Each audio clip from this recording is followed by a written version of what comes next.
નમસ્કાર। આજે હું વાત કરીશ આંબા ઉપર, કલમી આંબા પર। કલમી આંબો હોય, દેશી આંબો હોય કે કોઈ પણ આંબો હોય મિત્રો, પણ એ આપણને કેટલી બધી વસ્તુ આપે છે। એ પાન આપે છે, એના તોરણ બને છે લગ્ન પ્રસંગે। એ કેરી આપે છે, કેરી આપણે ખૂબ સરસ રીતે આરોગીએ છીએ। આ આંબો એના સિવાય પણ ઘણું બધું આપે છે, છાંયડો આપે છે। અંતે એ જ્યારે કકડભૂસ થાય છે, અંતિમ સમયે પણ એ એના લાકડા આપણને આપીને જાય છે। તો મિત્રો, આ આંબાની વાત હું આજે કરીશ।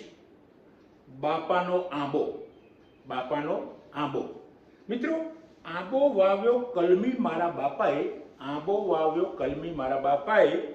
થોડાક વખતમાં તે ચડ્યો કેરીએ, થોડાક સમયમાં, થોડાક વખતમાં તે ચડ્યો કેરીએ। કાચી પાકી ખૂબ ખાધી મેં કેરીઓ, કાચી પાકી ખૂબ ખાધી મેં કેરીઓ। શિયાળે પણ મેં ખખડાવ્યો એ આંબો, શિયાળે પણ મેં ખખડાવ્યો એ આંબો। ખાવા દરેક ઋતુમાં, ખાવા દરેક ઋતુમાં ખોટી એ કેરીઓ। વેદના ન સમજ્યો હું તેની, વેદના ન સમજ્યો હું તેની। રડ્યો ખૂબ આંબો, રડ્યો ખૂબ આંબો। હૈયામાં વરસાવ્યા આંસુ, હૈયામાં તેણે વરસાવ્યા આંસુ। મૌન હતો આંબો, છતાં મૌન હતો એ આંબો। માનવ મટીને હું, માનવ મટીને હું બની ગયો હતો ભેડિયો, માનવ બનીને હું બની ગયો હતો ભેડિયો। સુકાતો ગયો એ અનમોલ લીલો આંબો, સુકાતો ગયો એ અનમોલ લીલો આંબો। એક દી તોફાને કકડભૂસ થયો તે આંબો, એક દી તોફાને કકડભૂસ થયો તે આંબો। હું વિચારતો રહ્યો, હું વિચારતો રહ્યો, રડ્યો નહીં, હું વિચારતો રહ્યો। ગઈ મારી કેરીઓ, મને તો એની પડી જ નહોતી। આંબો ગયો એનું મને દુઃખ નહોતું, મને તો એક જ ચિંતા હતી, ગઈ મારી કેરીઓ। પસ્તાયો નહીં હું, જરાય પસ્તાયો નહીં હું। આજે પણ મને જોઈએ આંબો, આજે પણ મને જોઈએ આંબો। મને આંબો કકડભૂસ થયો એની પરવા નથી, પણ આજે પણ મને જોઈએ એ આંબો।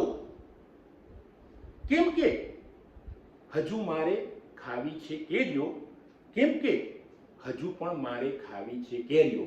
મિત્રો, આ કલમી આંબો મારા બાપાએ વાવ્યો હતો, ખૂબ એનું લાલન પાલન એણે કરેલું હતું, છતાં પણ એ આંબાએ મને ખૂબ કેરીઓ આપી, ખૂબ એના પાનાનો ઉપયોગ મેં કર્યો, એના લાકડાનો ઉપયોગ કર્યો, એનો ઘણો બધો ઉપયોગ કર્યો।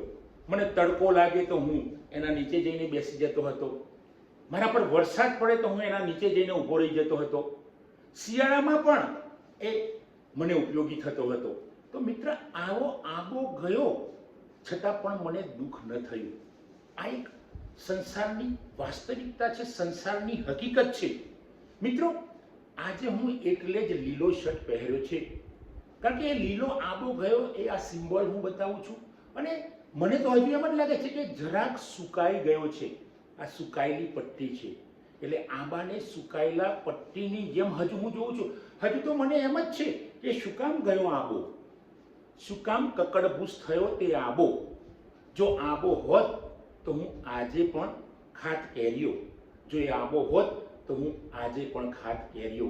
મિત્રો, આ ખૂબ સમજવા જેવી હકીકતની વાત છે, વાસ્તવિકતા છે, જીવનની વાસ્તવિકતા છે, આપણા જીવનની, દરેકના જીવનની આ વાસ્તવિકતા છે। કારણ કે જે માણસ, જે આંબો આપણને કેરીઓ આપે છે, એને જ આપણે માત્ર કેરીઓ ખાવા માટે જ, કેરીઓ ખાવાની દ્રષ્ટિએ જ એને જોઈએ છે, પણ એ શું આપીને જાય છે, કેટલો પ્રેમ આપીને જાય છે।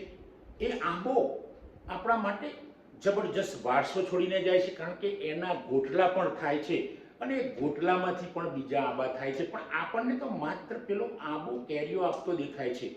આંબો આપણા માટે કકડભૂસ થઈ ગયો એની આપણને ચિંતા નથી। મિત્રો, આ હૃદયમાંથી ઉપજેલા મારા શબ્દો છે, આપ સૌને ગમશે, આપ સૌને ગમે તો એને શેર કરો એવી મારી વિનંતી છે। જય હિન્દ દોસ્તો, નમન, વંદન.